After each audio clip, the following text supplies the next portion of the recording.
తాజ్‌మహల్‌లో 120+ secret chambers ఉన్నాయని detect చేశారంట.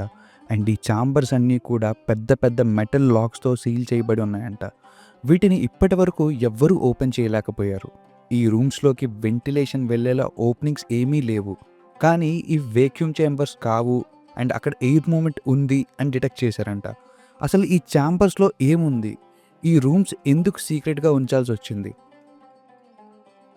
Early 1900స్‌లో British రూల్‌లో ఉన్నప్పుడు వాళ్ళ అఫీషియల్స్ తాజ్‌మహల్ కింద ఉన్న ఈ ఛాంబర్స్‌ని ఓపెన్ చేయడానికి ట్రై చేశారు. కానీ వాళ్ళకక్కడ జరిగిన విషయాలు ఇలా చెప్పారు. ఒక ఆఫీసర్ తన డైరీలో రాసిన వర్డ్స్ ప్రకారం there we felt a presence something unnatural the air was thick with whispers and the deeper we went the colder it become అని మెన్షన్ చేశారు. అయితే బ్రిటిషర్స్ ఈ డోర్స్‌ని ఓపెన్ చేయలేక బ్యాకౌట్ అవుతున్నప్పుడు ఆ ఛాంబర్స్‌కి వెళ్ళే ప్యాసేజ్ డోర్స్ ఆటోమేటిక్‌గా క్లోజ్ అయిపోయాయంట. అండ్ అప్పటి నుండి ఈ ప్లేస్‌లో ఇంకా రీసెర్చ్ చేయడం అనేది ఆగిపోయింది.